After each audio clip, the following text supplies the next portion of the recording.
Coucou les amis, j'espère que vous allez tous très bien. On se retrouve aujourd'hui.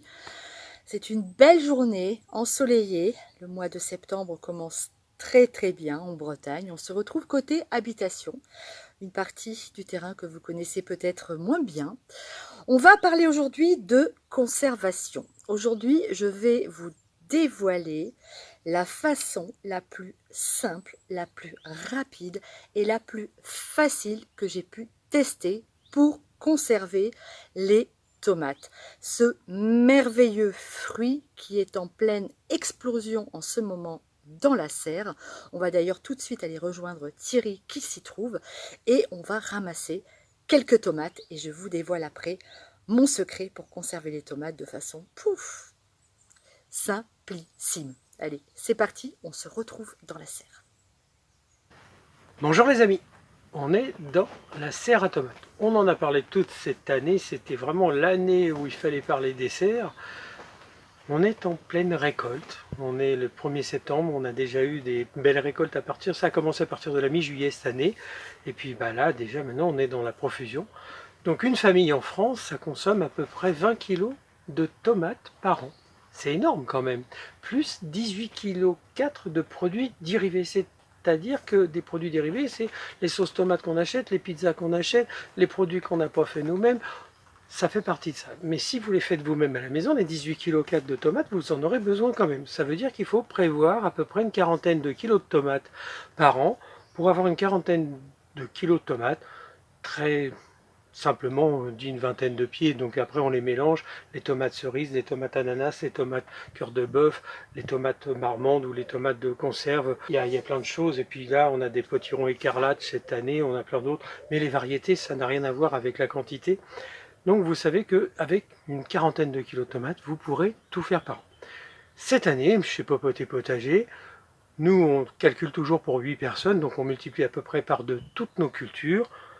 Je viens de dépasser les 92 kilos. Il me reste à l'œil comme ça, sans avoir entre 20 et 40 kilos. Donc on est plutôt en surproduction et on a une année en fin de compte une grande réussite des tomates.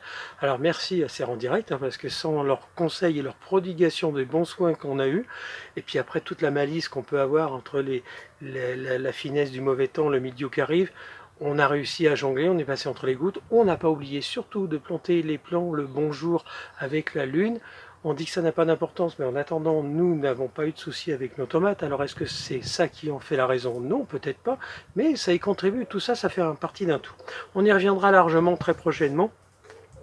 Voilà, donc là, ça y est, Sandrine est à fond depuis quelques semaines pour c'est pas les compotes j'allais dire, mais les confitures de tomates elle en a déjà faites, mais donc là c'est les sauces tomates, les plats à base de tomates, et puis il arrive un moment où on ne sait pas quels seront nos besoins pendant l'hiver, et donc la plus belle et la plus simple des façons pour retrouver nos bonnes tomates du potager au jardin, c'est Sandrine qui vous la présente aujourd'hui. Je vous embrasse très fort, à très vite et à très bientôt. Une fois que vous avez ramassé vos jolies tomates, vous allez bien les laver, les laisser sécher ou les essuyer et avec un couteau à dents, je précise parce que c'est important, vous allez faire ici une petite croix, voilà, très légèrement, comme lorsqu'on fait, lorsqu'on met les tomates, vous savez, dans de l'eau 2 minutes pour pouvoir les peler plus facilement. Vous faites la même chose, une petite croix ici, une petite incision. En fait, ça va vous permettre, lorsque vous les utiliserez, de pouvoir les éplucher beaucoup plus facilement.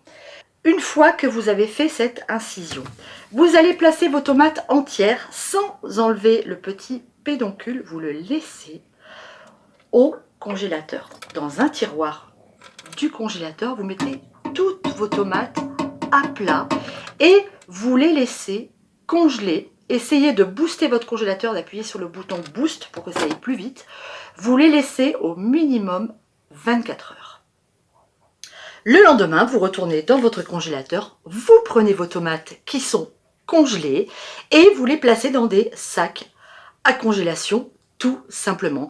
Et vous laissez ça dans votre congélateur tout l'hiver. Alors, je sais, certains vont me dire « Ah, mon congélateur est plein, j'ai pas de place ». Alors, il faut savoir qu'un congélateur, ça se vide de temps en temps.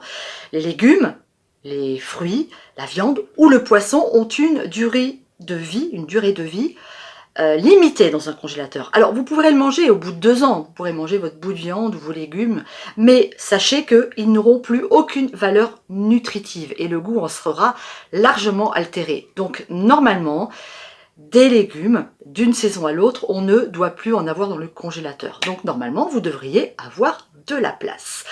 Alors ces tomates, comment on les utilise après? Tout simplement, on les sort, on les laisse décongeler et avec, on pourra faire de la soupe de tomate, de la sauce tomate, du coulis de tomate.